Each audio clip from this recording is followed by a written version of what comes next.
Welcome, Jackie, to Mental Health Radio. Take it from us. There's some bold and courageous statements there. Obviously, writing this book has had a positive influence on your self-confidence. Had the confidence before I wrote the book, which enabled me to write the book. Oh, well, that's absolutely wonderful, isn't it? Do you think you've got a bit of a boost of confidence in actually achieving the writing of this book? Well, yes, it wasn't so much the boost of confidence in writing the book.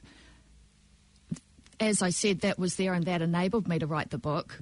What gave me additional, delicious awarenesses was that so many other people found the book valuable as well. It was one of the reviewers who CC'd me in on the email to the Prime Minister and other government leaders. So what prompted you to write the book, Jackie? I wanted to leave a legacy.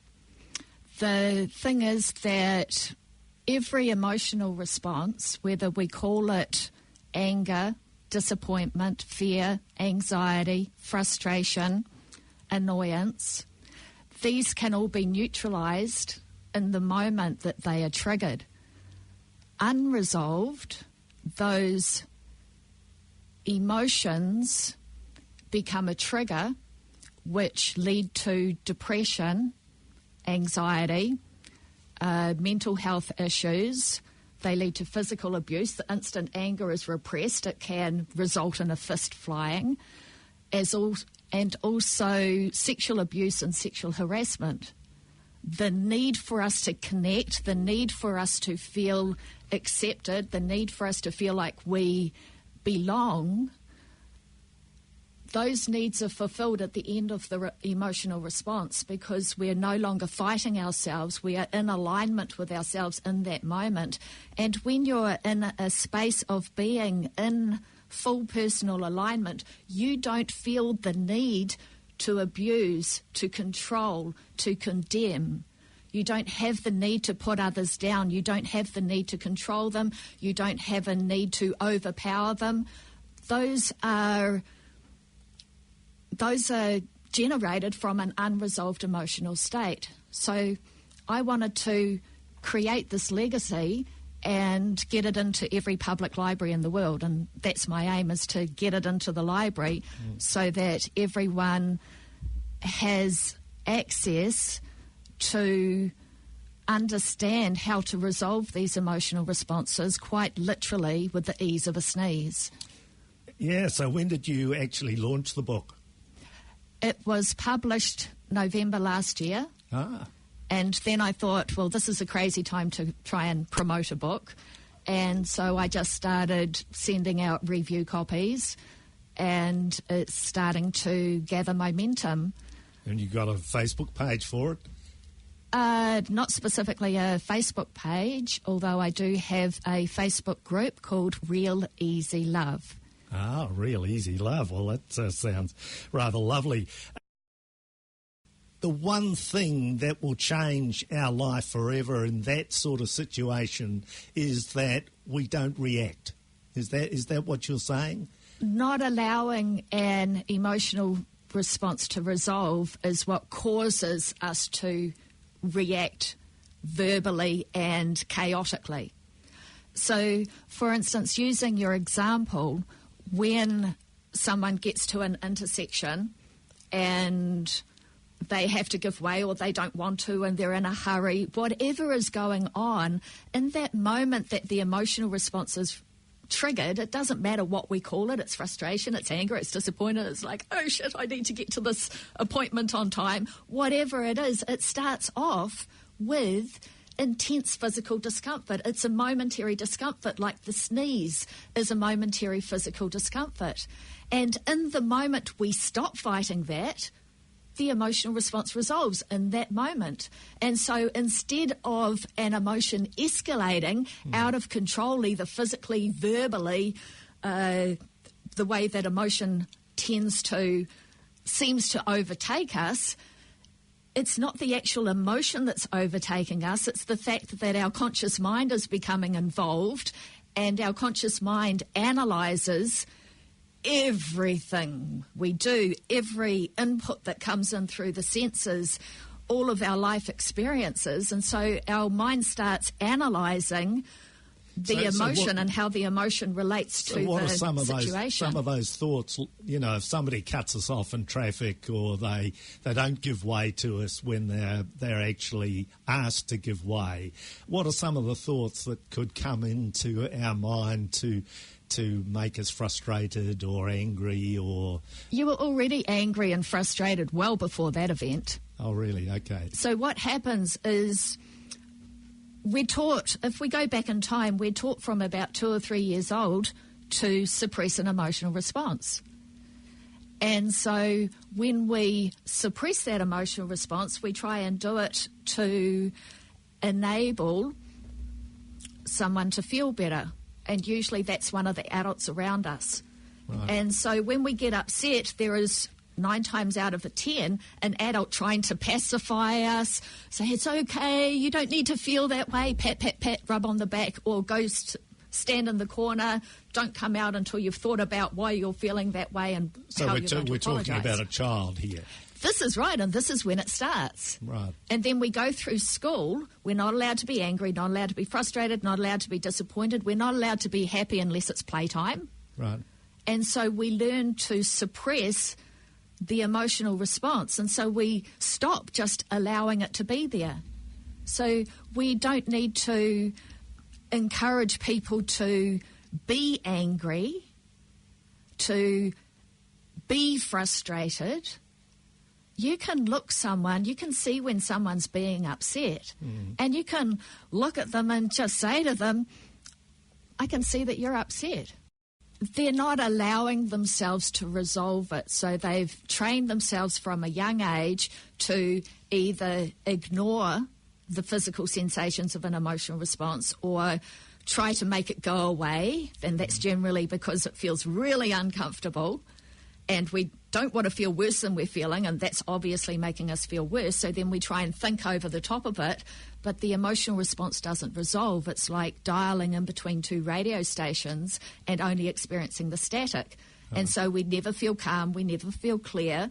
And so when we're at home and our partner leaves the toilet seat up or leaves the lid off the toothpaste or doesn't put the remote away or just something silly like that, we start getting these burrs under our skin. It's like, oh, it annoys me when he does that, or oh, that annoys me when she does that, and why can't she just do this for me? I've already asked twice. Right. I've thought about it 100 times, but I've said it out loud twice. And so people don't understand the extent of how much something is bothering someone else. And so we don't make those little adjustments to how we interact with other people and ourselves that neutralise an emotional response and stop it from escalating out of control. So this emotional response, like when it happens, is that when we've got to address it and do something about it? Is that the one thing that will change our life forever if we immediately have some sort of calming strategy, maybe like mindfulness, or we think about a peaceful stream, or is that the technique that we have to apply? Well, that's a more complicated process which can work, but the reality is that all you need to do is when you notice that you're feeling disconnected mentally, emotionally or physically, when you're feeling out of sync mentally, physically or emotionally, it indicates that an emotional response has been triggered, and all you need to do is switch your attention to allow the discomfort of that moment. Right. So you're switching your attention from the external situation of what appears to be triggering you, and you switch your attention to allow the physical discomfort, the momentary awareness of discomfort, and in that moment the emotional response resolves because you're no longer fighting it. Right, so it's about, I've been told over the last few weeks that I need to sit with my discomfort. I need to sit with the emotional sort of upset. See, that's going to cause you problems, because the fact of the matter is that an emotional response, the physical component of an emotional response, only lasts for about 2 or 3 seconds as you allow it. Right. So if you're sitting with it, like you switch your attention to sit with it, it's there in that moment. And then a second later, 2 seconds later, it's not really there. And then you're like, well, where is it? I can't be doing this right. I'm obviously not doing this right, because I'm supposed to be experiencing this discomfort and it's not really there, but now I'm starting to feel anxious and I can't be doing this right. So you're actually triggering another emotional response. Right. And so your thoughts and your analysis of the emotional response will trigger more of them. And then you seem to be in a loop. Well, why is it working for everyone else and it's not working for me? And what am I doing wrong? As soon as you involve your mind in it, it's going to jail you. And so you're going to feel like you're caged in a constant state of a negative thought and a negative emotion, a negative thought and negative emotion. Yeah, boy, I certainly know about the mind jailing me in negative thoughts and catastrophizing and that sort of thing. You're with Take It From Us on 104.6 Planet FM. And I'm host Sheldon Brown of Mental Health Radio. Take It From Us, and we've got Declan with us. We've got our guest, Jackie Oliver, who is the author of a book called Doing This One Thing Will Change Your Life Forever. And one of the key issues that I think we need to try and simplify is, how do we resolve, like, let's take anger again, because anger is one of the emotions that seems to be quite unacceptable in New Zealand, particularly in the workplace or socially. If we're feeling angry, Jackie, and even we may have expressed our anger, how do we resolve the emotions associated with that anger and the upset that we might have caused other people? As soon as we resolve our aspect of an emotional response, it removes the resistance which feeds anger between two people. So, for example, if we've got 3 examples here, let's start with one of them. So if, for example, somebody is saying something to you, you're in a situation and somebody is saying something to you and you just feel yourself reacting. You can always feel yourself starting to react. And this is when, instead, if you stop putting your attention on feeling yourself react, you will start to think about why you are reacting, and that will cause you to go out of control. So if you feel that physical reaction in response to what someone is saying, or a car pulling in front of you, whatever it is that is triggering you, if you feel that physical reaction, instead of dumping it on the other person, this is the part that takes a little bit of practice, and this is what I go into in the book, is you switch your attention back to allow that physical discomfort. So you're understanding that the emotional response takes about 2 or 3 seconds to resolve as soon as you stop fighting it. That's one of the key understandings. Right. And so you switch your attention to allow that discomfort. Now, you can continue looking at the other person in the eye while they are offloading on you, because everybody has unresolved emotional response. And this is why we're constantly feeding off other people's anger, other people's fear, other people's anxieties, and it escalates out of control. When the emotional response resolves, you're in full alignment with yourself, there is no confusion. And so then you are more likely to be able to respond to that person. It's like, oh, wow, I really didn't realise that you were feeling that way. Because when we try to block an emotional response when someone triggers us, generally we start thinking about what we're going to say in reply. Right. So we're not actually hearing what they're saying. So it's almost like a mindful tactic, is it? Is it fair to say that this is sort of like mindfulness? There are similarities, but it's just an understanding of how your brain works. and how your brain responds to these situations. It responds with an emotional response. It's uncomfortable. It's intense. As soon as we stop fighting it, it's gone. So and it works like a reset button. So it might respond by making us frustrated, making us feel insecure, making us feel isolated. That's the end result of blocking an emotional response. Right. So what you're saying is that we are not dealing with these emotions in a healthy way. We're not allowing them. We're focused more on the mental aspect of why we have them, which can keep you in therapy for years. Right. Just talking about why you think you're feeling that way. Or you can understand that an emotional response is a normal human response triggered 40 or 50 times a day in a normal state when we haven't got things going on. If we're feeling in a depressed state, then we tend to have negative thoughts about ourselves, negative thoughts about other people, we're just completely focused on a negative tangent, which is triggering many emotional responses, which when you don't know how to resolve the emotional response keeps you in that endless loop. Well, I think the thing with depression is that it sort of deludes our thinking. It deludes our reality. It completely takes the joy out of life. And I think that's what is so incredibly damaging and dangerous and undermining. And the reason why that happens, if I may interrupt, it's because you're trying not to feel that way. Right. And the more you try not to feel, the more you separate yourself from reality, because to feel happy, you need to feel happy. You can't think happy.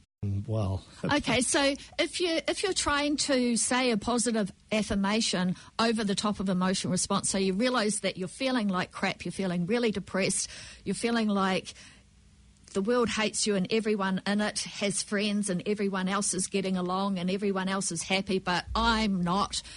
And I used to refer to this when I used to do it myself as having a pity party, a self-induced pity party. Right. And I could think myself into depths of such despair that I wondered if I would ever find my way out of it. And so what I found was that once I developed the emotional turnaround technique, because nobody could help me get out of my funk. Right. And all the talking that I was doing was just digging me deeper into it. And then I had this awareness of when I stopped fighting the way I was feeling, then I suddenly felt a little bit better. So you feel incrementally a little bit better and a little bit better. So every time you notice that you're having a negative thought, that usually triggers an emotional response. So then you've got that reset button that you can just press by allowing the discomfort of that moment. At the end of that moment, it's like at the end of a sneeze. It's like, achoo. And then you kind of pause for about 2 seconds and it's like, oh, right. And then you get on with your day. The emotional response is the same. There's a pause at the end of it. It's like a power pause. It's like this point of balance. And then you've got to fill the void because the universe will always fill a void. And so then you need to redirect your thoughts. It's like, well, even though I'm kind of feeling like crap, yes, I'm feeling like crap, but I'm sure I can feel a little bit better. If you disrespect everybody that you run into, how in the world do you think anybody's supposed